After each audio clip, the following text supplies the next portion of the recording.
राम राम जी साਰਿਆਂ ने स्वागत है आपका आपके अपने YouTube channel AV classes by Anil sir पर। तो आज का जो अपना टॉपिक होगा वो होगा हरियाणा प्रदेश के मुख्यमंत्री। सारे के सारे मुख्यमंत्रियों को यहाँ पूरे डिटेल में पढ़ेंगे। आज के बाद जो है कोई भी क्वेश्चन यहाँ से छूटेगा नहीं, बिल्कुल टॉपिक क्लियर कराएंगे। तो सबसे पहले बात करूँ मैं, हरियाणा के पहले मुख्यमंत्री कौन थे। ठीक है, तो हरियाणा प्रदेश के पहले मुख्यमंत्री जो है पंडित भगवत दयाल शर्मा हुआ करते थे, याद रखेंगे। जब हरियाणा पंजाब से अलग हुआ तो हरियाणा विधायक दल के जो नेता थे वो पंडित भगवत दयाल शर्मा को चुना गया। 1 नवंबर को जब हरियाणा प्रदेश बना तो पंडित भगवत दयाल शर्मा को जो है चम्मन विधायक हुआ करते थे उस टाइम पे, और जो है इन्हें जो है अपना विधायक दल का नेता चुना और इन्हें ही जो है हरियाणा प्रदेश का पहला मुख्यमंत्री बनाना जो है उचित समझा उन्होंने, और पहला मुख्यमंत्री इन्हें बनाया गया। ठीक है, तो इनसे महत्वपूर्ण जानकारियाँ देखिए। इनका जो जन्म है वो 1918 में हुआ था और झज्जर बेरी से संबंध था इनका, याद रखेंगे। ठीक है, यानी कि झज्जर से थे ये पहले जो मुख्यमंत्री हरियाणा प्रदेश के थे, वो कहाँ से थे, झज्जर से थे। और झज्जर कहाँ पड़ता है, बेरी से थे और झज्जर में पड़ता है, ये भी याद रखेंगे। उसके बाद बात करूँ मैं, ये 2 राज्यों के राज्यपाल भी रह चुके, उड़ीसा और मध्य प्रदेश के। ठीक है ना, दोनों ही राज्यों के राज्यपाल रह चुके हैं और 1993 में जो है इनकी मृत्यु हो जाती है, याद रखेंगे। उसके बाद देखिए 1967 में हरियाणा प्रदेश में पहली बार राष्ट्रपति शासन भी लगता है और 1967 में ही जो है चुनाव भी होते हैं। और चुनाव में जो है राव वीरेंद्र सिंह हरियाणा प्रदेश के पहले गैर कांग्रेसी, यानी कि उनकी खुद की पार्टी बनाई उन्होंने, हरियाणा विशाल पार्टी, जो है दूसरे नंबर के मुख्यमंत्री बनते हैं, जिसका चुनाव चिन्ह था उगता हुआ सूरज। ठीक है, याद रखेंगे, उनकी पार्टी का चुनाव चिन्ह था उगता हुआ सूरज। ठीक है, और पहली गैर कांग्रेसी क्षेत्रीय पार्टी बनी ये, और जिसने जो है बुरी तरह जो है कांग्रेस को हराने का काम किया था इस इलेक्शन में। और पहली बार में ही राव वीरेंद्र ने जो है अपनी जो है सत्ता स्थापित की यहाँ। और जो कांग्रेस है उसने जो है राव निहाल सिंह को इसके सामने जो है इनके अपोजिट खड़ा किया था, लेकिन ये बुरी तरह इनको पटकनी देने में कामयाब रहे और जो है अपनी सरकार बनाने में सक्षम रहे थे। तो याद रखेंगे, पहले गैर कांग्रेसी यदि मुख्यमंत्री पूछा जाए तो राव वीरेंद्र सिंह ही रहेंगे। ठीक है, और देखिए जो हरियाणा प्रदेश के इनका जो संबंध है नांगल पटानी गांव जो कि रेवाड़ी में पड़ता है, आपको पता होगा। ठीक है, अहिरवाल बेल्ट है वो पूरी की पूरी जो रेवाड़ी महेंद्रगढ़ का क्षेत्र है, आपको पता होगा। इनको पूरी तरह से जो है समर्थन दिया गया जो है वहाँ की जनता द्वारा। और इनकी बहन सुमित्रा, याद रखेंगे, सुमित्रा जो है पहली निर्विरोध विधायिका चुनी गई थी, याद रखेंगे। ये इनकी बहन थी, ये इनका भाई था मतलब। ठीक है, तो याद रखेंगे सुमित्रा का भाई राव वीरेंद्र सिंह। ठीक है, और सुमित्रा जो है पहली निर्विरोध विधायिका बनी थी। ठीक है, और इन्हीं के शासनकाल में जो है हरियाणा प्रदेश के अंदर जो है पहली बार राष्ट्रपति शासन लगा। और उस समय हरियाणा प्रदेश के जो राज्यपाल थे वो BN चक्रवर्ती हुआ करते थे, याद रखेंगे। ठीक है, BN चक्रवर्ती थे, और राष्ट्रपति जो है जाकिर हुसैन हुआ करते थे, याद रखेंगे, भारत देश के राष्ट्रपति। उसके बाद बात करूँ, तीसरे नंबर के जो मुख्यमंत्री बने थे वो चौधरी बंसी लाल थे हरियाणा प्रदेश के। ठीक है, जिन्हें हरियाणा का लाल भी कहा जाता है, हरियाणा प्रदेश का शिल्पी बहुत सी जो है 1968 से लेकर के 1975 तक जो है हरियाणा प्रदेश के CM पद पर जो इन्होंने काम किया। हरियाणा का लौह पुरुष, शिल्पी, आधुनिक हरियाणा का निर्माता जो है इन्हें कहा जाता है, याद रखेंगे। ये भिन्न भिन्न जो है संज्ञाएं इनको दी गई है इनके कार्य के कारण। ठीक है, और इनका जो जन्म होता है वो गोलागढ़, ठीक है ना, याद रखेंगे, भिवानी जिले में हुआ था। तो ये तीनों के तीनों कई बार नाम पूछ लिए जाते हैं, किनको जाना जाता है। तो इनका जो जन्म है वो गोलागढ़ गांव जो कि भिवानी जिले में पड़ता, 1927 में हुआ था, ये भी याद रखेंगे, अक्सर एग्जाम में पूछ लिया जाता है। सारा बिल्कुल डिटेल में बताया जाएगा आपको।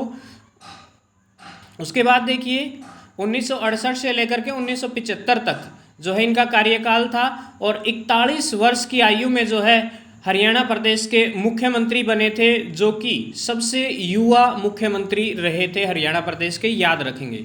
ठीक है, और ये दूसरे विश्व युद्ध में जो है आर्मी में थे, ये भी ध्यान रखेंगे। ठीक है, जो सेकेंड वर्ल्ड वार था उसमें जो है ये आर्मी में हुआ करते थे। ठीक है, 1939 से 45 के बीच में जो युद्ध लड़ा गया था उसमें जो है ये एज ए सोल्जर थे। और इन्होंने जो है तमिल को जो है हरियाणा प्रदेश की दूसरी राज्य भाषा का दर्जा दिलाया था, याद रखेंगे, तमिल भाषा को, क्योंकि पंजाबी से बहुत प्रॉब्लम थी। और हरियाणा ये जो है केंद्र में डिफेंस रक्षा मंत्री भी रहे हैं, याद रखेंगे।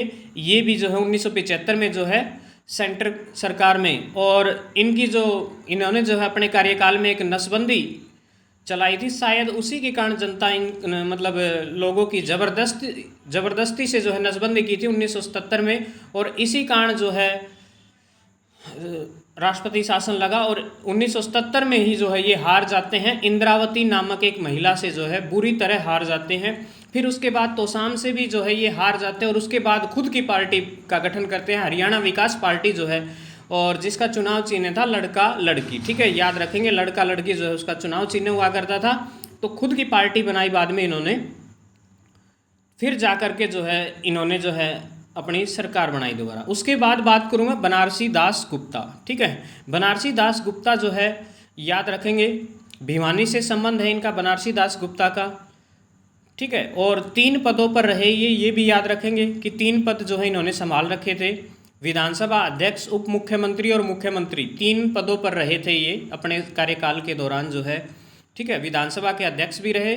और 1977 में जब दूसरी बार राष्ट्रपति शासन लगा तो उस समय जो है बनारसी दास गुप्ता ही जो है हरियाणा प्रदेश के चीफ मिनिस्टर हुआ करते थे। ठीक है, मुख्यमंत्री हुआ करते थे, याद रखेंगे। ठीक है, और उस समय राज्यपाल जय सुखलाल हुआ करते थे, ये भी ध्यान रखेंगे।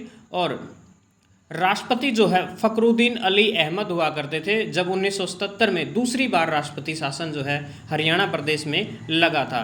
और उपराष्ट्रपति जो है बीडी जत्ती हुआ करते थे, ये भी बात ध्यान रखेंगे, जब 1977 में राष्ट्रपति शासन लगा था। उसके बाद बात करूँ मैं चौधरी देवीलाल, ताऊ की संज्ञा इनको दी गई थी, एक महान व्यक्तित्व जिनका संबंध सिरसा के तेजाखेड़ा से है, याद रखेंगे।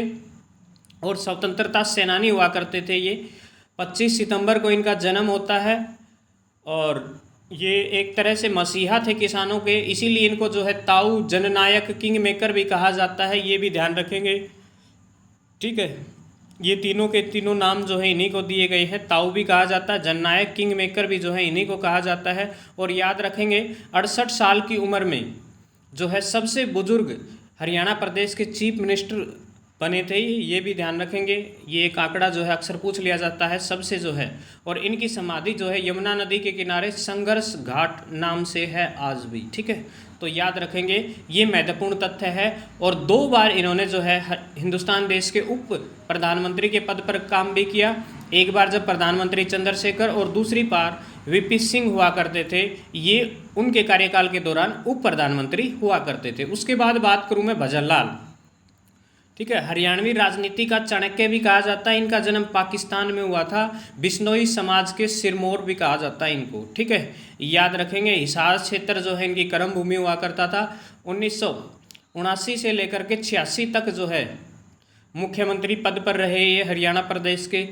ठीक है, और सेंट्रल सरकार में जो है कृषि मंत्री और पर्यावरण मंत्रालय भी जो है इनको सौंपा गया था, जब सेंटर सरकार ने जो है इनको दायित्व दिया गया। और उस समय जो है राज्यपाल जीडी तापसे हुआ करते थे, याद रखेंगे।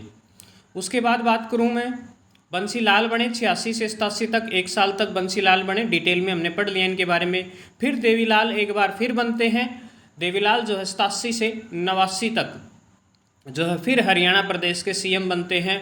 और उसके बाद में बात करूं तो नए जो है ओम प्रकाश चौटाला बनते हैं। और ओम प्रकाश चौटाला के पास जो है 5 बार हरियाणा प्रदेश का मुख्यमंत्री बनने का रिकॉर्ड है, याद रखेंगे, 5 बार शपथ ली इन्होंने। ठीक है, और सिर्फ मात्र 6 दिन तक, सिर्फ 5 दिन लगा लेंगे हम, 12 से लेकर 17 तारीख तक, यानी कि लगभग 5-6 दिन, सबसे कम समय तक मुख्यमंत्री रहने का रिकॉर्ड भी जो है इन्हीं के नाम है, याद रखेंगे। और मैम कांड के बाद जो है इनको जो है जनता ने नकार दिया था, इसके कारण जो है इनकी कुर्सी चली गई, शायद कभी डिस्कस करेंगे मैम कांड के बारे में भी। उसके बाद बात करूँ मैं मास्टर हुकम सिंह, जिनका संबंध चरखी दादरी से था। ठीक है, याद रखेंगे। और उसके बाद जो है बनारसी दास गुप्ता, बंसीलाल, ओम प्रकाश चौटाला ऐसे बनते गए, चलते चले गए। और इस तरह जो है 2004 आ जाता है और जो हरियाणा प्रदेश की राजनीति में जो है एक नया बदलाव आता। भूपेंद्र सिंह हुड्डा जो कि 10 साल तक हरियाणा प्रदेश के सीएम रहे, जिनका संबंध जो है 2014 तक 2 बार जिनका संबंध जो है कहाँ से है, रोहतक से है। और उसके बाद बात करूँ मैं 2014 में जो है हरियाणा प्रदेश के मुख्यमंत्री बनते हैं मनोहर लाल खट्टर। और अब जो है फिलहाल 2024 में, याद रखेंगे 2024 में, अब हाल ही में प्रेजेंट में जो है नायब सिंह सैनी जो है हरियाणा प्रदेश के 11वें नंबर के चीफ मिनिस्टर है, ये बात ध्यान रखेंगे। अब जो है वर्तमान में हाल ही में जो है उन्होंने इस्तीफा दिया था मनोहर लाल खट्टर ने, और अब जो है हरियाणा प्रदेश के 11वें नंबर के जो मुख्यमंत्री है वो कौन है, नायब सिंह सैनी। तो याद रखेंगे, इंपॉर्टेंट पहलू है। वीडियो कैसी लगी जरूर बताएं। जय हिंद, जय भारत, इनकलाब जिंदाबाद, जय श्री राम।